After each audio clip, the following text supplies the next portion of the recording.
Beberapa minggu lalu kita sudah membahas tentang bagaimana orang percaya eh, diterima oleh Allah gitu ya.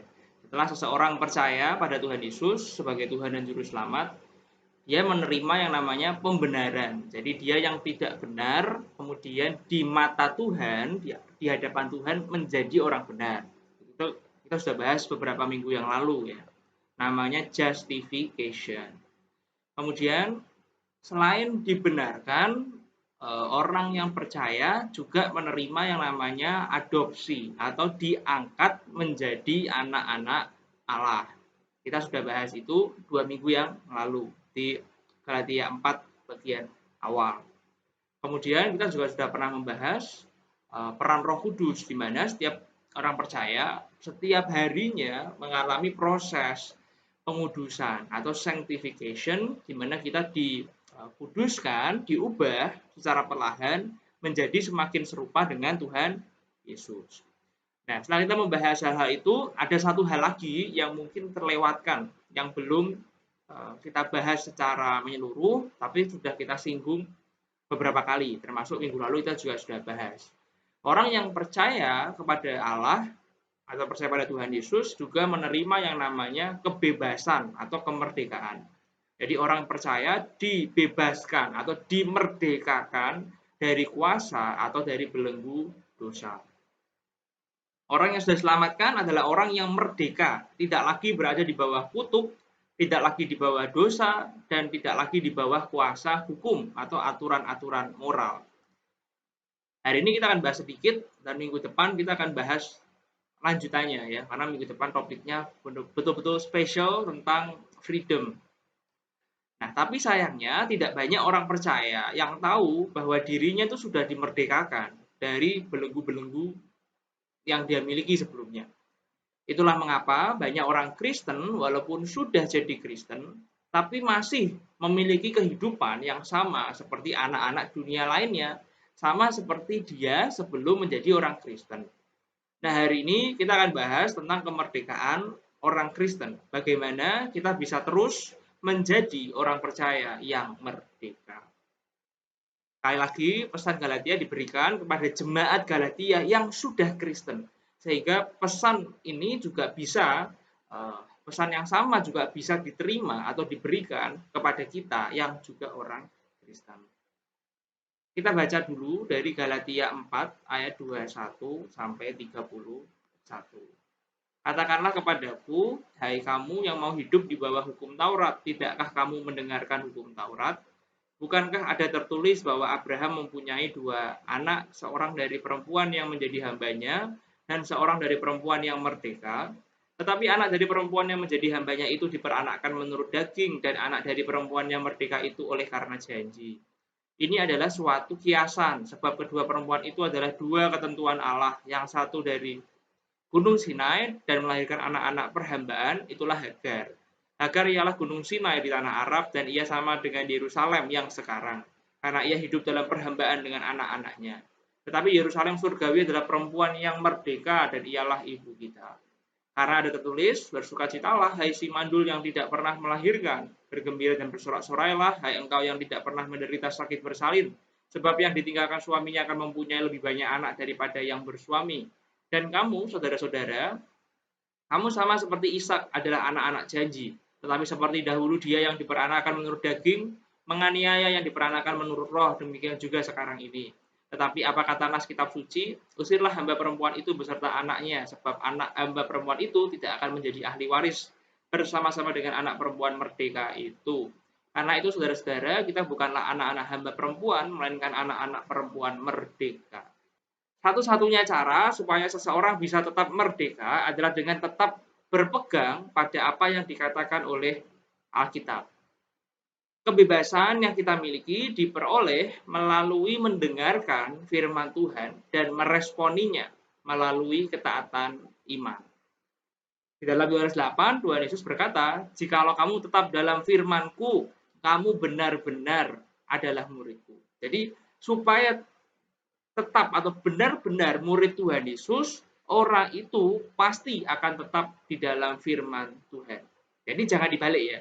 Bukan karena kita tetap dalam firman, maka kita diangkat jadi murid, bukan. Tapi karena kita sudah menjadi murid, nah kalau kamu itu betul-betul murid, maka kamu akan tetap dalam firman-Ku.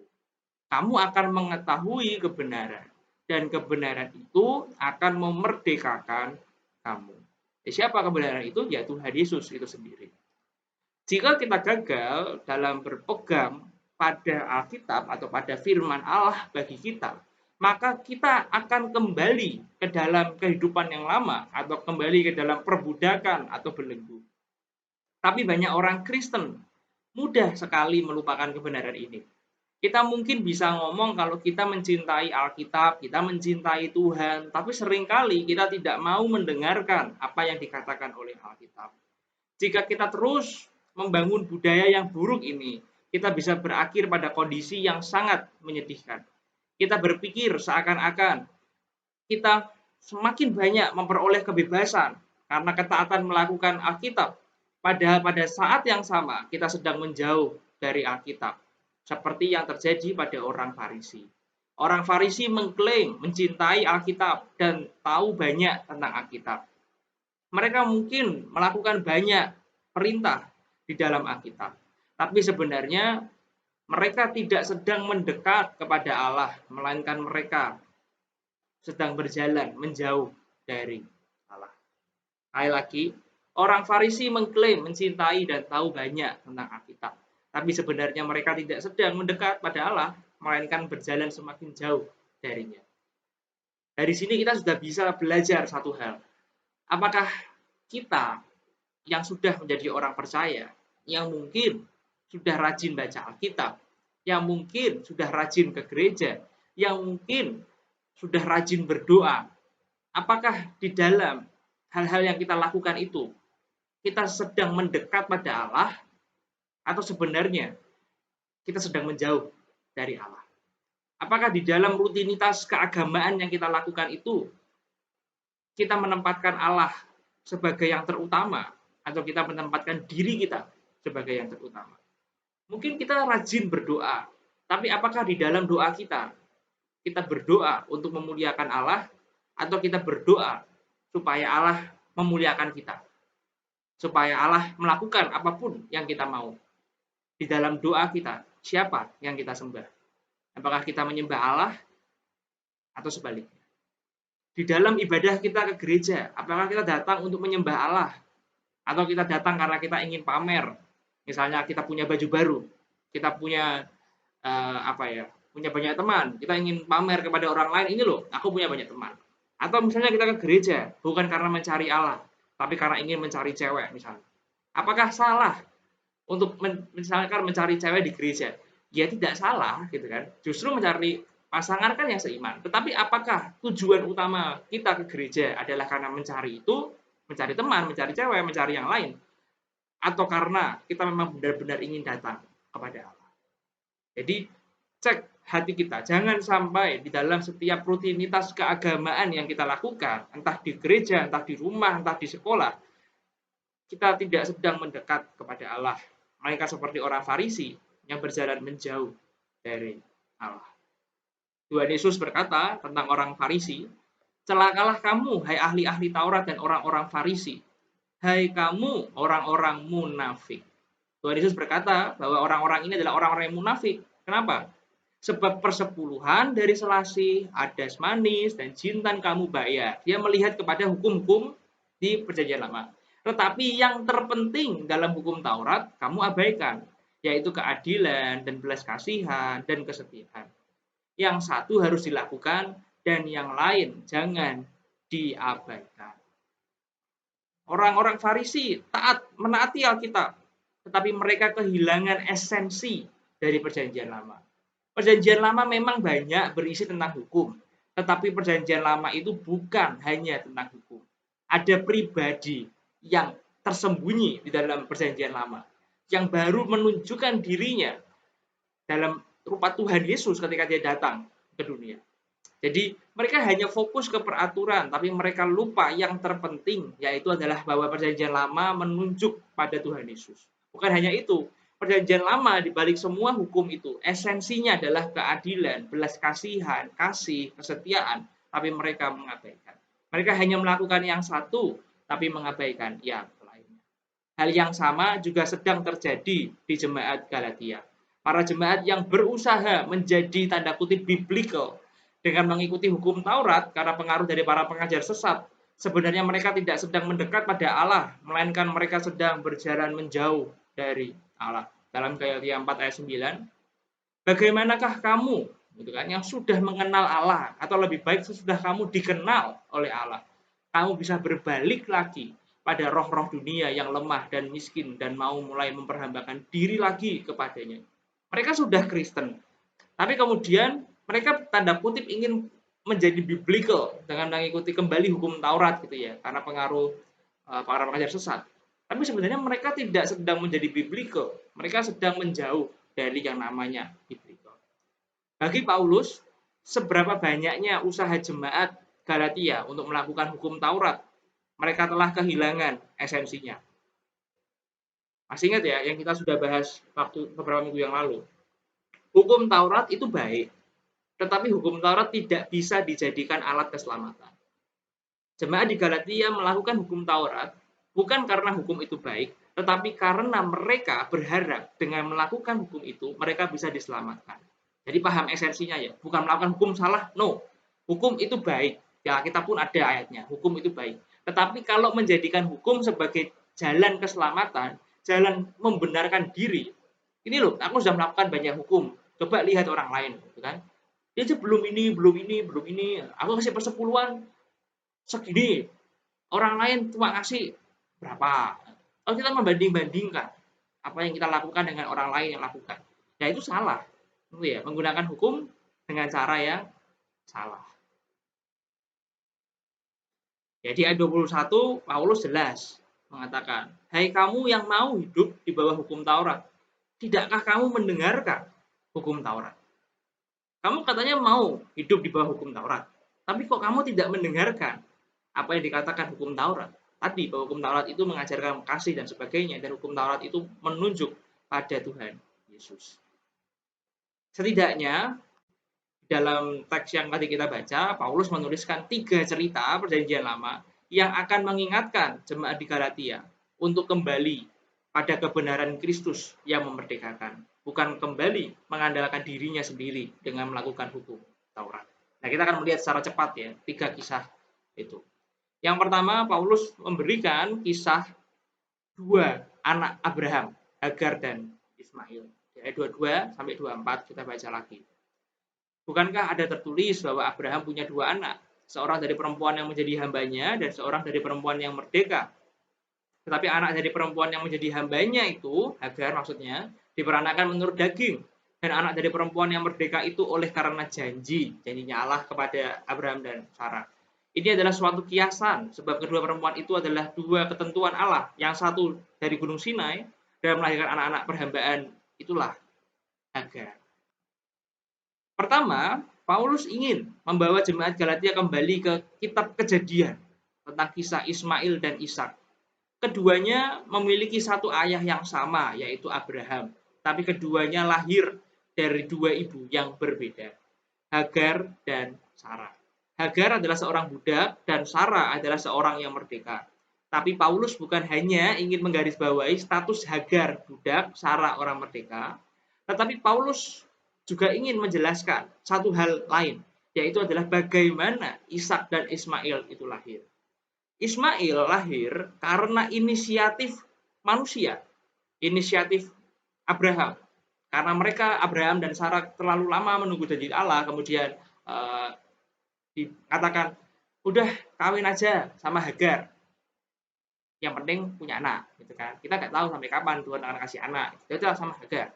Jadi karena inisiatif manusia, maka Ismail lahir. Itulah yang Paulus sebut sebagai diperanakkan menurut daging. Sedangkan Ishak di sisi lainnya lahir karena apa? Karena inisiatif Allah yang memberikan janji kepada Abraham. Yang Paulus sebut sebagai diperanakkan karena janji. Nah, artinya apa? Artinya gini, kalau kita mengandalkan atau menggunakan kekuatan manusia kita sendiri, kita tidak akan pernah bisa sampai kepada Allah. Kita bisa lihat karena kecerobohan atau ketidaktaatan Abraham, ketidaksabaran Abraham. Maka dia memilih untuk jalan sendiri dan tidak mengikuti jalannya Allah dengan cara yang melakukan hubungan dengan Hagar dan punya anak namanya Ismail. Seperti Abraham, inisiatif manusia melahirkan yang namanya Ismail. Ada sebuah quote ya. Human initiative will only get us human results. Inisiatif manusia hanya bisa mengantarkan kita pada hasil yang diciptakan oleh manusia, bukan kepada Allah. Daging hanya akan melahirkan daging. Manusia yang berdosa hanya akan menghasilkan manusia yang berdosa. Manusia tidak akan pernah bisa sampai kepada Allah jika hanya mengandalkan dirinya sendiri. Inilah perjanjian yang lama, hukum Taurat dan Sunat. Hukum Taurat dan Sunat tidak pernah ditujukan sebagai jalan keselamatan, melainkan sebagai penunjuk pada Kristus yang akan menyelamatkan.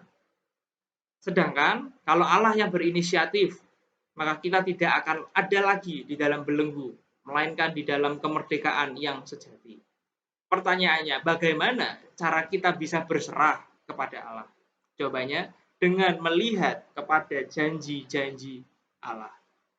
Bagaimana cara kita bisa melihat janji-janji Allah bagi kita? Jawabannya dengan terus percaya, berserah, dan bersabar kepadanya. Mungkin janji Allah bagi kita bukan untuk saat ini. Mungkin ada saatnya nanti janji itu akan diberikan pada kita. Tetapi yang terpenting adalah janji terbesar yang Allah sudah berikan, sudah Dia lakukan, yaitu Tuhan Yesus datang ke dunia, mati untuk kita. Itulah janji Allah yang terbesar.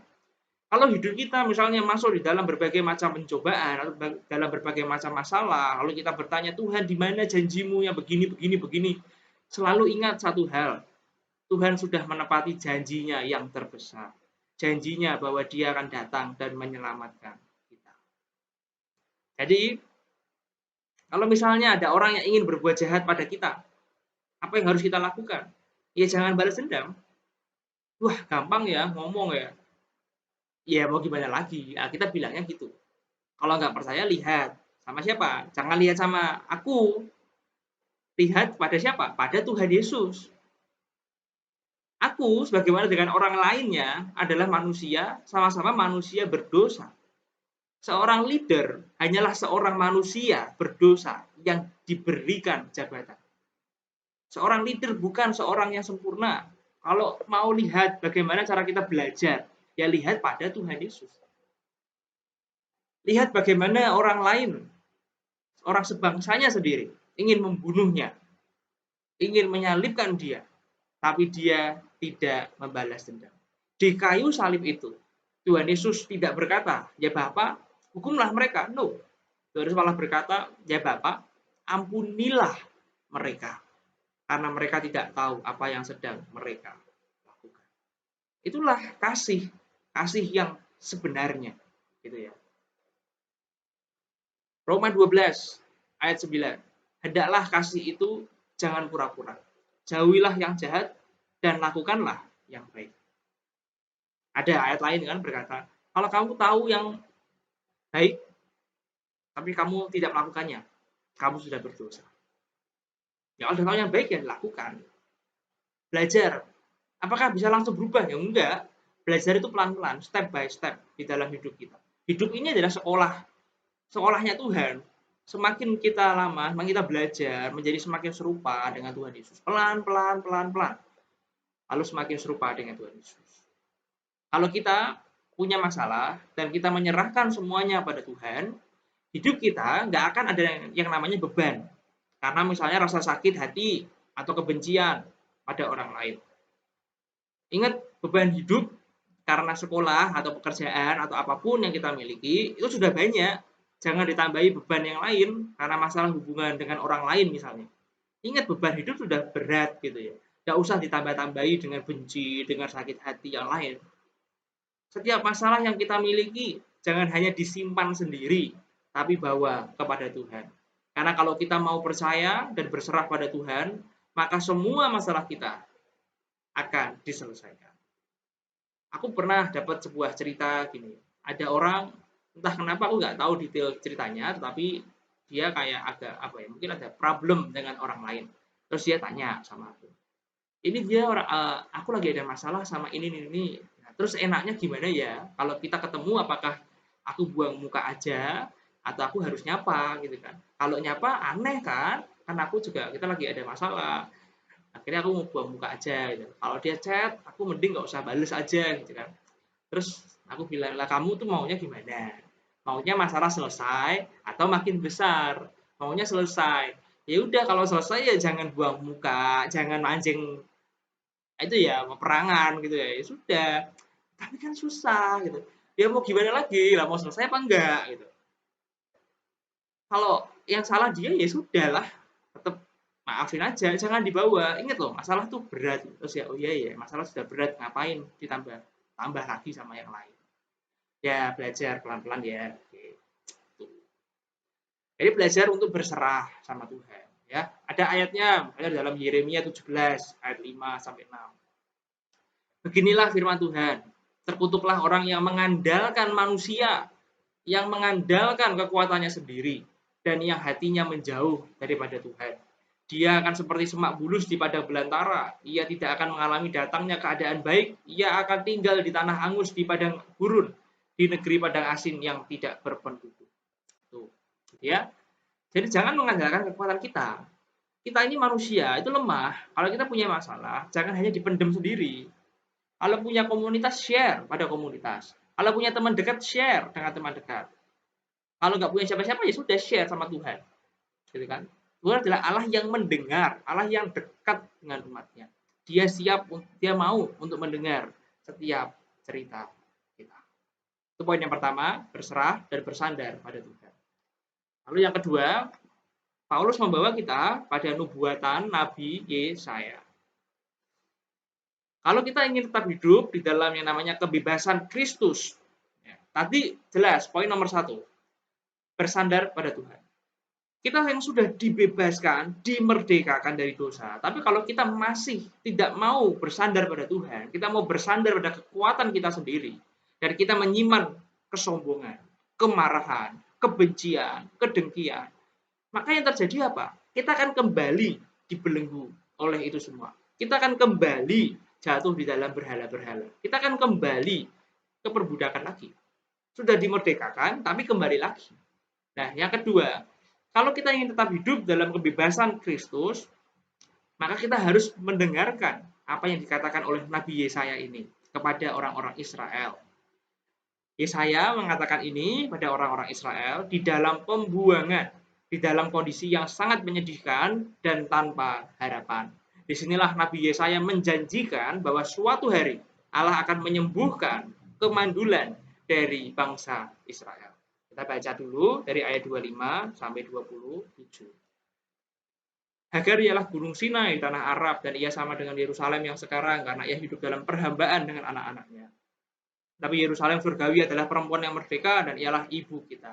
Karena ada tertulis, ini dari Yesaya ya, bersukacitalah hai si mandul yang tidak pernah melahirkan, bergembira dan bersorak-sorailah, hai engkau yang tidak pernah menderita sakit bersalin, sebab yang ditinggalkan suaminya akan mempunyai lebih banyak anak daripada yang bersuami. Yesaya berkata bahwa kita akan tetap berada di dalam kebebasan saat kita terus bersukacita di dalam kekuatan Allah. Mungkin sama seperti bangsa Israel pada saat itu, ada beberapa di antara kita yang sedang mengalami masa-masa yang buruk di dalam hidup kita. Kita mungkin sedang mengalami penderitaan atau mungkin hal-hal yang tidak mengenakan. Tapi jangan berhenti di situ. Allah kita adalah Allah yang mampu mengubah yang buruk menjadi baik. Hal baik itu mungkin tidak selalu sesuai dengan apa yang kita harapkan atau impikan. Tapi percayalah, Allah tahu yang terbaik untuk kita.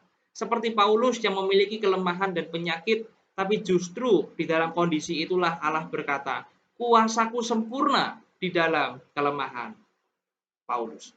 Di dalam kelemahan dan kondisi buruk hidup kita, di saat itulah sebenarnya kita bisa belajar untuk mendekat pada Allah. Di saat itulah kita bisa berkata, ya Tuhan, aku tidak mampu berdiri sendiri, aku butuh Engkau. Di saat hidup seperti itulah kita bisa belajar yang namanya percaya dan berserah dan mengandalkan Tuhan. Di saat itu jugalah kita bisa belajar untuk bersukacita, bahkan di dalam kelemahan-kelemahan kita. Bahkan di dalam kondisi-kondisi tersulit di dalam hidup kita. Jika orang-orang dunia mengalami masalah yang besar dan mereka penuh dengan mengeluh, tetapi orang Kristen bisa bersuka cita. Why? Kenapa orang Kristen bisa bersuka cita? Jawabannya ada di sini. Orang Kristen atau orang percaya tidak kebal dari berbagai masalah hidup, tetapi di dalam setiap masalah hidup yang dia alami, dia memiliki sebuah pengharapan dan sukacitanya sendiri. Karena saat dia sekolah, saat dia bekerja, saat dia berhubungan dengan orang lain, saat dia melakukan apapun, dia tidak melakukannya untuk dirinya sendiri, tetapi untuk Allah. Dia melakukan semuanya bukan untuk Allah yang jahat, tetapi untuk Allah yang baik, yang terus mengasihi, yang terus menyertai, yang terus memberikan kekuatan kepadanya. Setiap kali kita mengira atau memikirkan bahwa Allah itu jahat atau jauh dari kita, dan seakan-akan dia tidak peduli pada kita, seakan-akan tidak ada hal apapun yang bisa membuat kita kembali percaya pada Allah. Ingat apa yang sudah Allah lakukan di dalam hidup kita. Saat hidup terasa berat, tidak memiliki harapan, ingat apa yang sudah Yesus lakukan di kayu salib. Dia mati menggantikan kita. Pengharapan terbesar kita, kebebasan terbesar kita, sukacita terbesar yang kita alami, semuanya sudah diberikan oleh Tuhan Yesus saat dia mati di kayu salib dan berkata, sudah selesai. Kematiannya membebaskan ketakutan kita. Dan dia bukan hanya berhenti di kubur, tetapi dia juga bangkit pada hari yang ketiga. Kebangkitan itulah puncak dari pengharapan kita. Bahwa Yesus yang kita percayai tidak hanya mati di kayu salib, tapi dia bangkit kembali. Ingat satu hal, Allah kita adalah Allah yang berkuasa. Dia bisa menciptakan sesuatu dari yang tidak ada menjadi ada. Di dalam kisah Abraham dan Sarah, Allah bisa memberikan anak dari Sarah yang mandul. Demikian juga dengan kita. Kita juga bisa berharap kepadanya di dalam setiap masalah-masalah hidup kita. Ini penting. Kalau kita gagal berserah dan bersukacita di dalam kekuatan Allah, kita akan terus tergoda untuk mengandalkan kekuatan kita sendiri. Dan itu semua pasti akan berakhir tidak. Di dalam setiap kelemahan hidup kita bisa belajar untuk bersyukur. Kita bisa belajar untuk bersukacita. Kita bisa belajar untuk berkata, ya Tuhan, ini cuma sementara. Kita akan bertemu dengan Tuhan nanti. Hidup ini hanya sementara. Nanti ada saatnya kita akan bersama dengan Tuhan. Di saat itulah tidak akan ada lagi yang namanya penderitaan. Di saat itulah tidak akan ada lagi yang namanya ketakutan. Tidak akan ada lagi yang namanya penyakit dan berbagai macam kejahatan.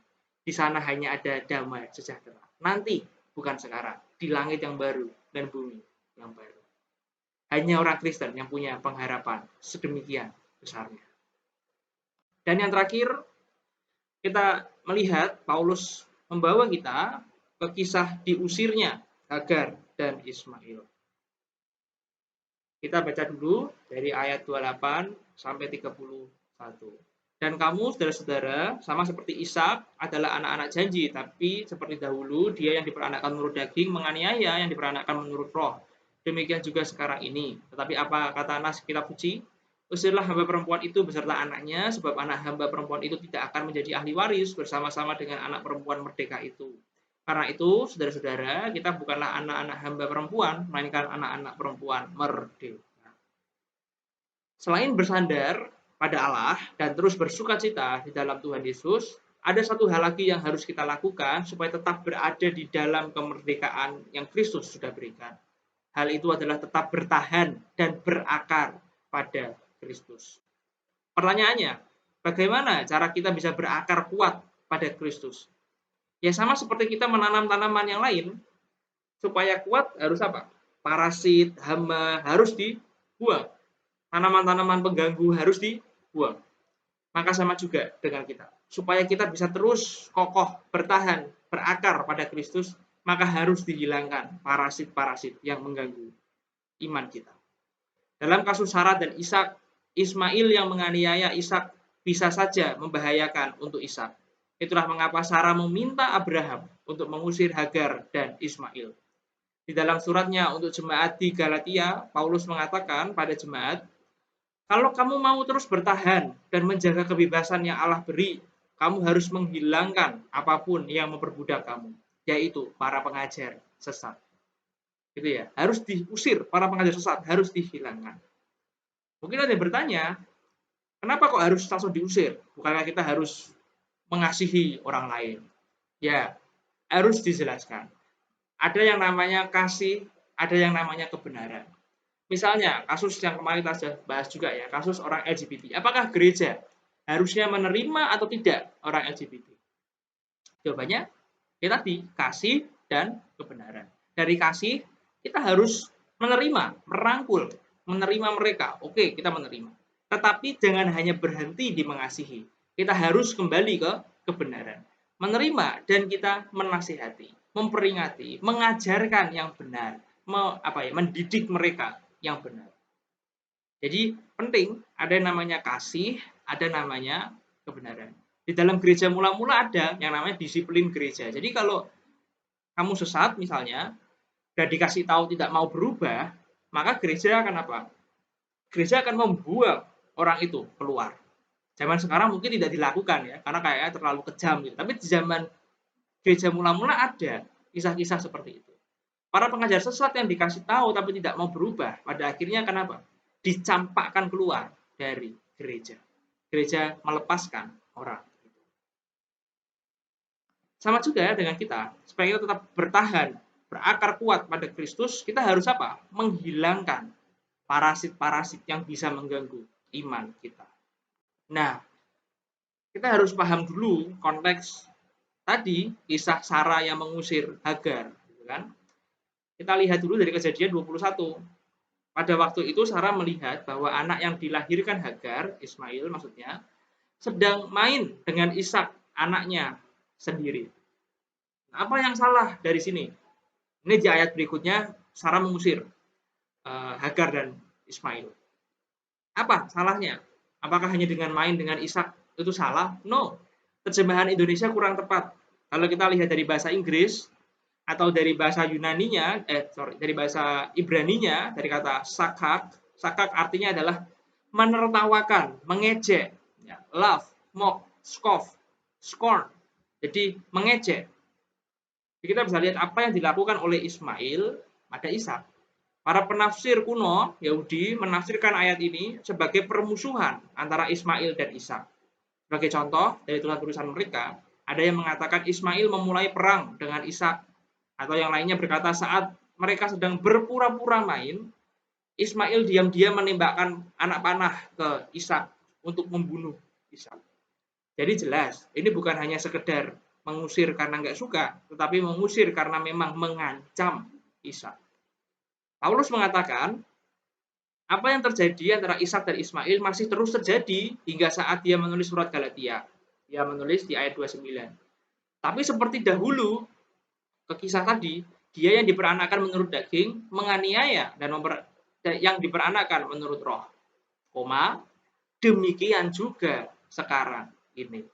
Paulus berkata, kamu para pengajar sesat yang mengklaim diri kamu menaati hukum Taurat, yang memaksakan orang jemaat di Galatia yang sudah percaya untuk kembali ke hukum Taurat. Kamu itu sebenarnya walaupun kamu mengklaim diri kamu Yahudi sekalipun, kamu sebenarnya adalah anak-anak daging. Sebaliknya mereka, orang-orang Kristen, orang-orang percaya, yang percaya pada karya Tuhan Yesus, mereka lah, walaupun mereka bukan orang Israel, tapi mereka adalah orang-orang yang diperanakkan menurut roh. Dan kalau kamu mengajarkan yang sesat pada orang percaya, kamu sama saja seperti Ismail yang menganiaya Ishak. Hal yang sama juga terjadi, bukan hanya pada saat di jemaat di Galatia, tapi juga terjadi pada kita saat ini. Orang-orang dunia yang berjuang hidup menurut dagingnya seringkali membenci orang-orang yang hidup di dalam janji. Maka jangan heran kalau jadi orang percaya banyak musuhnya, mungkin banyak tekanan dari orang lain. Tapi Tuhan Yesus bilang, apa yang terjadi pada Tuhan Yesus juga akan kalian, para murid, alami. Maka jangan kaget, wah jadi orang Kristen kok banyak musuhnya? Ya iya, dari dulu Tuhan Yesus sudah bilang begitu. Di dalam tafsirannya John Stott berkata, the persecution, persekusi atau aniaya terhadap gereja yang benar tidak selalu terjadi oleh orang-orang dunia. Ya tadi ya, dari orang-orang dunia bisa saja menganiaya gereja. Tetapi tidak selalu orang-orang dunia yang menganiaya gereja. Tetapi bisa jadi sesama orang Kristen, sesama orang percaya, by our half brothers, religious people pun, di dalam gereja yang mengklaim diri sebagai gereja sekalipun, bisa saja menganiaya gereja lainnya. Tuhan Yesus ditolak, dihujat, dihukum oleh bangsanya sendiri. Musuh terbesar dari Paulus adalah para ahli-ahli agama. Musuh terbesar dari gereja saat ini bukanlah dari luar, dari orang-orang yang tidak percaya, melainkan musuh terbesar dari gereja adalah di dalam gereja itu sendiri. Ada banyak ajaran sesat yang tidak lahir dari luar, tetapi lahir dari dalam gereja itu sendiri. Dan Ishak, anak perjanjian, selalu diejek dan dianiaya oleh Ismail. Jemaat Tuhan yang benar pasti akan selalu mengalami aniaya oleh mereka yang tidak benar. Oke, ini keren banget ya quote-nya John Stott. Terakhir, satu hal lagi yang harus kita perhatikan. Kita memang seharusnya menjaga diri dari pengaruh buruk di luar sana yang dapat mempengaruhi kita. Menjaga Injil dan kebenaran Allah itu bagus dan harus dilakukan. Tapi kita juga harus selalu kembali mengecek hati kita. Di dalam Galatia 5, Paulus bukan hanya menyebut hambatan-hambatan yang ada di luar gereja, tapi Paulus juga menyebutkan apa saja yang bisa menghambat kemerdekaan kita. Paulus berkata, perbuatan daging sudah nyata. Percabulan, kecemaran, hawa nafsu, berhala, sihir, perseteruan, perselisihan, dan sebagainya. Barang siapa melakukan hal-hal yang demikian, ia tidak akan mendapat bagian dalam kerajaan Allah. Jadi, orang percaya jangan hanya menunjuk pada kesalahan orang lain, tapi dia juga harus selalu sadar pada kesalahan-kesalahan dan dosa yang masih ada di dalam hatinya. Kita tidak lebih baik dari orang lain. Kita semua sama-sama manusia yang berdosa, yang perlu anugerah dari Tuhan. Jangan hanya menunjuk kesalahan orang lain, tapi juga cek hati kita. Kita tidak lebih baik daripada orang lain. Kesimpulannya, bagaimana cara kita bisa menjaga atau hidup di dalam kebebasan yang Allah beri pada kita? Dengan terus kembali kepada Alkitab. Jika kita gagal mendengar dan melakukan Alkitab, kita akan kembali dalam perbudakan. Karena kebenaran yang sejati hanya bisa ditemukan di dalam Kristus dan bukan di luar Kristus. Nah, minggu depan kita akan bahas lebih lanjut tentang kebebasan atau kemerdekaan yang Kristus beri untuk kita.